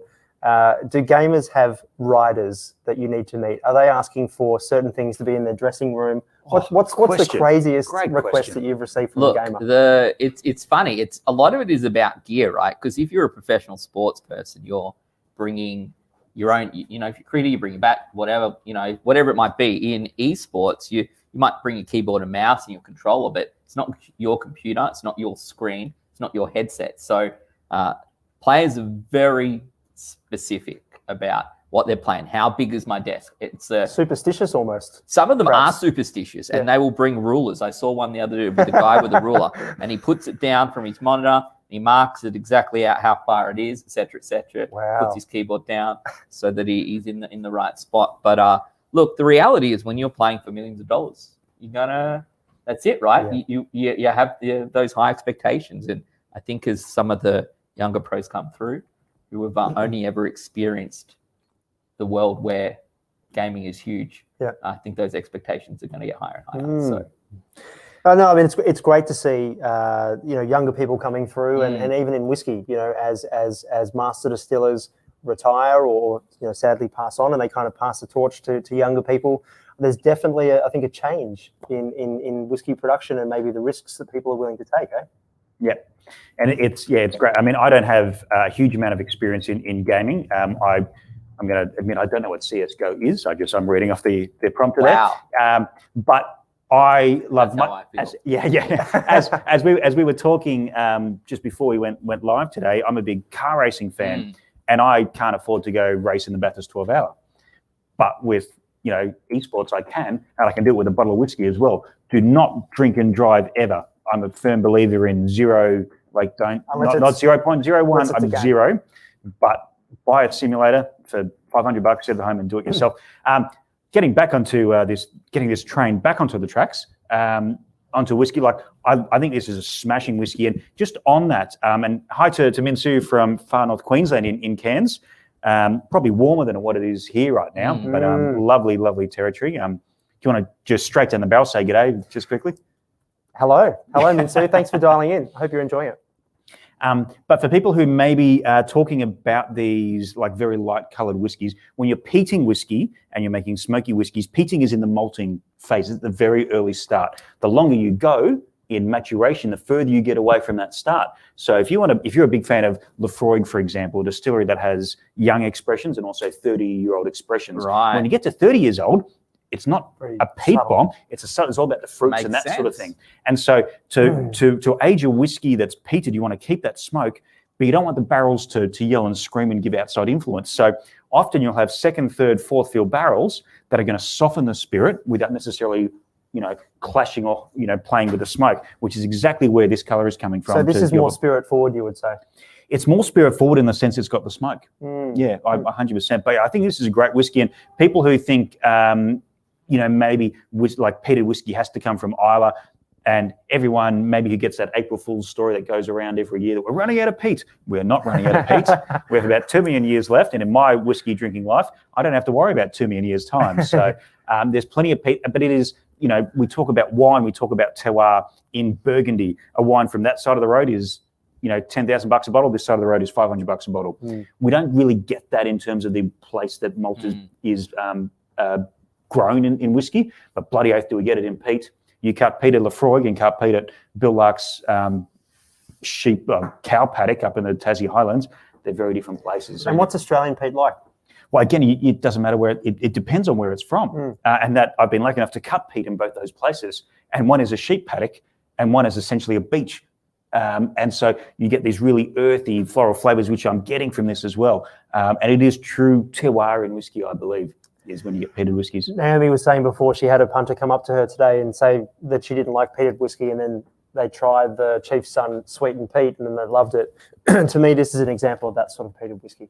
So even though it's around that Ardbeg level of ppm, that 40 ppm, it doesn't have that ashy sootiness that Ardbeg has, which is quite polarizing, and it has a beautiful sweet finish to it. I was going to say, it kind of reminds me more. I like peat, but if I had to be honest, I almost like Aussie peat more than I do stuff from Isla. I love the Isla whiskey, but at the same time, the Australian peat's really enjoyable. It's just a little bit different. And, that's what this kind of reminded me of. So. Yeah. Oh, good. Awesome. Excellent segue into Isla peat, which is what we're getting into now with our friends Aerolite Lindsay. Now, a little bit like a knock, there is no distillery in Scotland called Aerolite Lindsay. Are these guys an IB? So yes. So this is an independent bottling line from a company called the Characters of Isla, which is also which is run by Adam Brands. If you're not familiar with the word Adam or the phrase Adam Brands, you're probably familiar with some stuff they do. Boutique Whisky, the Master of Malt website. I'm based out of Scotland. That's them. They do.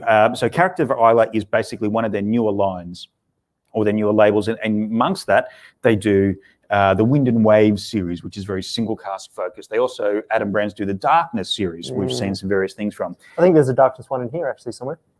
Yes, there might be. There we go, yeah. Yeah, the Darkness 8-year-old, which I don't know if I'm allowed to say what distillery that's from, but it's a very, very good Speyside distillery. We don't see a lot of whiskey from with a bit of sherry cask at the end. But the Aerolite Lindsay, this is as we can see from the label here, we've got a single malt Scotch whiskey from Isla, aged 10 years. So we know it's from a single distillery in Isla. And Matt and Ben are going to recite the various distilleries from Isla right now because there's 9. There's Ardbeg with 3 R's. Don't you have to roll the R's though? Which one? Do you roll the first one or the silent R? You can try both. Well, actually, I've just seen Ross Blaney come in the room with a Scottish accent. Maybe you can, can you roll your R's on Ardbeg for us? See, he got the silent second R that most people who know what they're talking about miss. Yeah. I don't know if you could hear that on the live stream, but that was pretty atrocious, to be fair. So we got 1. So there's 9 distilleries operational. Lefroy, Lagavulin. Wow, you got the easy ones. Kalila, Kilchoman. Where's Ben Riak or whatever it is? That's Speyside. That's Speyside. Oh, but it's peaty sometimes, no? It is, yes, and that's why regions don't matter anymore. That's the next stream. We'll get onto that. Is Bowmore? Bowmore? Maybe Bunnahaven. Bunnahaven. Maybe Ardna Hay. Oh, that's the one. Yeah, the other B word. Bunnahaven. Bunnahaven. Yeah, there you go. Or Bunnahabane for us Aussies. Yeah. Put us out of our misery. Sorry, mate. Yeah, and luckily for Ross, they could hear that as well, so that's great. Rachel's just pointed out for us. We're missing something quite big, I think. Did you say lager? Yeah, it says lager. You said lager? Yeah. I'm just trying to think through. There's no, the next one also starts with a B, the final one. They do 3 different types of whiskey at this particular distillery. 1 is unpeated and 2 are quite heavily peated.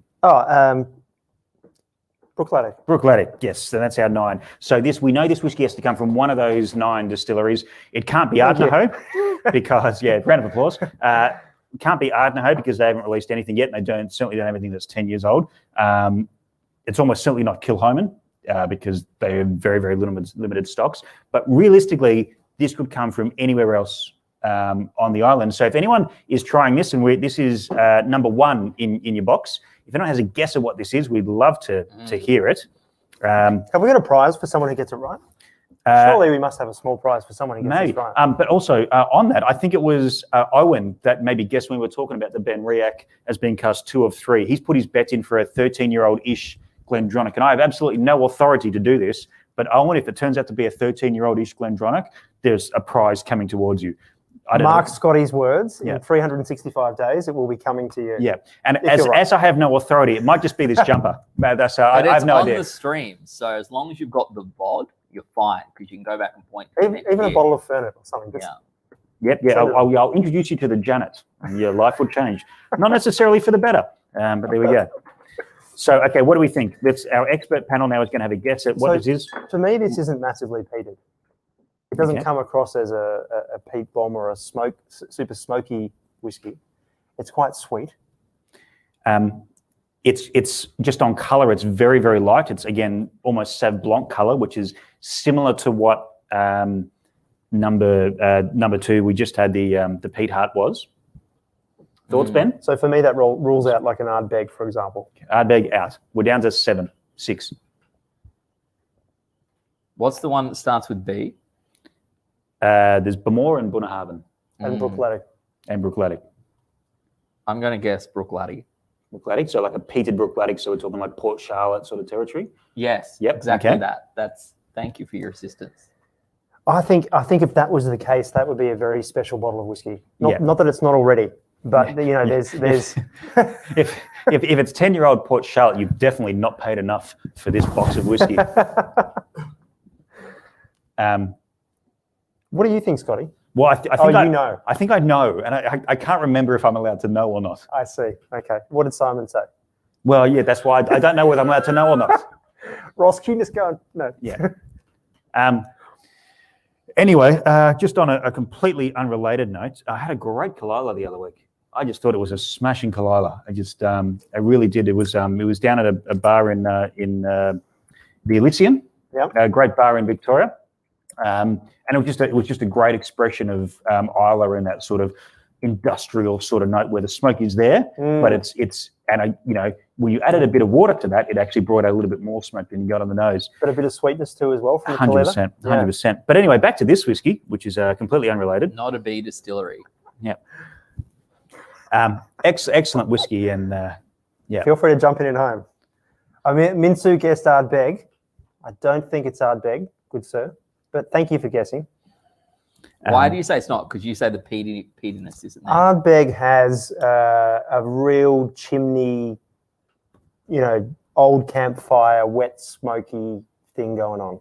So it's quite sooty. It's very, again, quite polarizing, almost like engine oil. And it's not the weirdest jump. The problem with Ardbeg is because with the demand for that particular distiller these days, they do not appear as independent bottlers.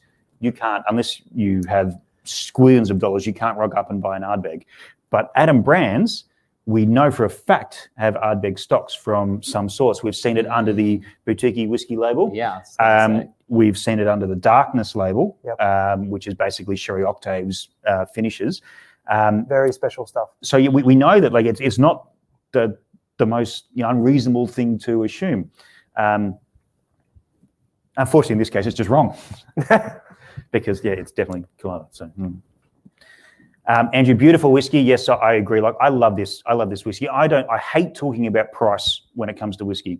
I think you try a whiskey, you enjoy it for what it is. You either like it or you don't, and then you can afford 40-year-old Balvenie. Price is only relevant if you want to buy a bottle. At which point, then it's important. Exactly. And all these whiskies, are these available easily, either at the show, or can people who are dialing in, can they access them easily from the whiskey list? Yep. Through the whiskey list app. So just after you've rated the whiskey to go into the running to win a bottle of the Ben Riach, you can click through and buy these bottles of whiskey. And as I say, I hate talking about price with whiskey, but in terms of value, 46%, 10-year-old, this flavor profile is exceptional value in my opinion. And $120 on the whiskey list app. Yeah, and I think $120 admittedly is not an insignificant amount of money, but we are dealing with a very premium product in whiskey, and I probably think whiskey. We're in a boom period, and prices on certain things are going up and prices on things are going down. We've probably had it very, very lucky in the past 10, 20 years of whiskey prices. I dare say aged spirits in general have been probably underpriced. But look, anything, Scott mentioned Adam Brands before, team out there listening in, anything from Adam is typically delicious, if not also exceptionally interesting. So if you're looking at boutique whiskey, Darkness, whether it's something like the one that we've just tried, look out for their releases because they're generally exceptional. Yeah. Question coming from Grant on the YouTube, and shout out to Grant and Andrew because I think they've been there from the start. So I wonder how many of their 18 they've had. Yeah, well, the comments are coming through a little bit quicker now as well, so it's great. But the typing's your still punctuation fine. and I'm your grammar is impressed. excellent. I would be out by now if it was me. So. As a former journalist, I really appreciate that. The amount of rubbish punctuation that goes on in YouTube comments, particularly that weird place that is the YouTube comment section, really pisses me off sometimes. Yes, and Ross Blaney, who is the brand ambassador for Balvenie, one of the biggest, most famous distilleries in the world, also can't spell. So there you go. You almost got it, though. Yeah, almost got there. But no, Grant's question was favorite. I think it was the favorite whiskey. So not favorite distillery as such, but you two can interpret that question. Not just from today. So I have a funny story. I had gone through several. Like my whiskey journey's probably lasted maybe the last 3 years, right? Between getting in and then owning too many bottles, and COVID does that. But I had favorites, and then David was kind enough to share me one of the Whiskey List tasting kits, right? And I'm like, well, I've tried all of these before, so I thought, doesn't really, I'll just do it, whatever. And I joined in on the tasting, and we got to the Springbank 10. And I was like, oh, no, I haven't tried that before. And I tried it, and honestly, I was like, this is actually sensational. That punches well above its weight. Yeah. It's a great drinking Springbank. I was shocked and amazed. And now I'm always, is it back in stock yet? Is it back in stock yet? That's my life. Love it. And on that note, goodbye. No, it is one of the greatest whiskies. Forget bang for buck and forget weight. It is one of the greatest whiskies on the planet. Matt, your favorite? I'm actually going to give 2 if that's okay. Just cheeky. Well, cheeky might have to check. Might have to check with Grant because that's not how he phrased the question. I'm pretty sure he said 1. So the first single malt I ever tried was a Lefroy 10-year-old. And the reason, I enjoy the flavour of Lefroy. Not everyone does. But it just blew my mind in terms of what a whiskey actually was. I wasn't quite sure what was happening as I was drinking that. And that pretty much set me on my path to be involved with whiskey. But my favourite everyday drinker is actually a Balvenie. It's a 17-year-old double wood Balvenie as well, which is discontinued or shall be discontinued shortly. So if you see it out there, it's absolutely delicious. It's about $150 a bottle. So grab it while you can. Excellent. And that was bought and paid for by William Grant and Sons, Balvenie Distillers. What about you, Scott? Look, for a long time it was Springbank. And I have to say that then for a long time it was Glengyle, which is the sister distillery from Springbank. Right. Their whiskey comes out as Kilkerran. I'm a huge fan of Wolfburn and Ardnamurchan as the new emerging distilleries out of Scotland. But if there's one distillery in the past sort of 8-9 years that I keep coming back to every time, it's Linkwood. And I think Linkwood is one of the great Scottish distilleries. And for those who may not have seen or come across it, Linkwood is one of Diageo's distilleries. It's what they call a workhorse distillery. It goes into all their blends. Yep. It is widely regarded as being one of the best whiskies for blending. Really beautiful, grassy, sort of fresh notes. Is it in Johnny Walker? It's in every Johnny Walker. Yeah. And that's the thing, like, you get certain distilleries and this goes into Johnny Walker Green and this goes into Johnny Walker Gold and all that sort of stuff. Linkwood goes into everything because it's so light and fresh. But then after about 5 to 8 years, it creates this beautiful textural sort of element. So you only see it through independent bottlers like Boutique you were talking about and that sort of thing. But I very, very rarely have a bad Linkwood. And that's why I have it tattooed across my back in old English lettering. Now, it's Linkwood. your fault when you can't get it anymore. You've just told everyone. Yeah. They're all going out to buy it. You're assuming people are going to listen to me. I don't know. You're here. I guess I'm here, so maybe not. Yeah. That's we'll probably sell more copies of CSGO than whatever I'm talking about. CSGO is free to play these days, by the way. So Still don't know what it is, but there you go. Get it out there. Yeah.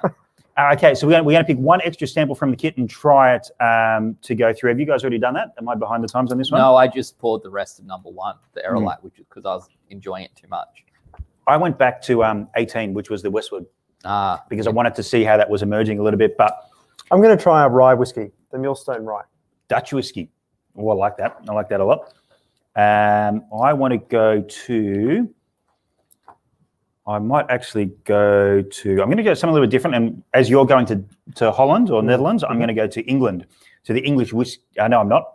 Going to go to a number... Yeah, I'm going to England, Cotswolds with number 8, because I love their Odyssey barley releases. I love when barley becomes at the forefront of the discussion. Benny, what are you reaching for? Well, if you guys are going there, I'm going to Ireland. Bit of Bushmills? Yeah, Bushmills. Look, Bushmills is another one of those ones where I was like, I don't like Irish whiskey. I don't like Irish whiskey. Who doesn't like Irish whiskey? Someone that drank too much Irish whiskey that was very cheap when they were too young. You're talking about maybe Jamesons? they tried Conor McGregor's release and they Jamesons? decided that they Look, you know, yeah. that How was many Jameson dry and lime can you drink at 18 years old before you stop drinking? I don't know what the answer is. I think eternity is the Yeah, answer there. yeah, right. Well, anyway, I love the Bushmills, so I want to see what this is. Bushmill 16, only 40%, but I find that one so interesting. That 16-year-old Bushmills, just so much going on in the nose. And is that a Madeira cask or something? The 16? I'm delving back into the memory banks here. Maybe the producer can throw something at me to say yes or no. I'm pretty sure it's a blend of maybe 3 different casks Yeah, from the okay. same distillery. Yeah. They give it quite an interesting funky flavor, like a nice funk, but a funk. Yeah. Nonetheless. Bushmills, one of the great distilleries and one of only the 3 whiskey distilleries left in Ireland during the 60s. You had John's Lane and Bow Street. And then they sort of merged with Middleton to create New Middleton. But in Northern Ireland at the Giant's Causeway, beautiful part of the world. If you haven't been, and you can't go right now, but unless you're in Ireland, we have some friends from Seattle here, so I don't know if we have any friends from Ireland on the stream at the moment, but beautiful part of the world. Get up there, go say good day. Have you been? I have been. Yep. Yeah. It's great. And it's beautiful because details are there. Look on the app, you can read them. Yeah, They're all there. Look at a bunch of different types of casks, maybe. Yeah, so bourbon, Oloroso, sherry, and port casks. This is what's from. But yeah, it's beautiful up there. If you manage to luck out and get the one clear day of the year, you can see these islands in the distance, and that is the Inner Hebrides and places like Islay. I was so fortunate last time or the only time I've gone to Scotland. I did a driving trip with my dad over about 2 weeks, and it was the middle of. Well, it was summer, but it was middle of the year, but it was just gorgeous. Apparently unseasonal for Scotland. 14 straight days of sun. Yeah, you in the last 10 years. Yeah. What do you think of it very quickly? It is very easy to drink. Obviously, 40% ABV, 16 years. It's again, not going to say the word smooth, but it is smooth. It's very, particularly coming off the back of like 47, 53, 56, 63. It's I could probably finish this sample in a couple of minutes, I suspect, at this rate. Maddie, what did you go for? You went for the Milston? I went for the rye, and after drinking a lot of malted barley and sherried whiskies, I'm just going to put that number 12 there so people know which number it is if they cheers.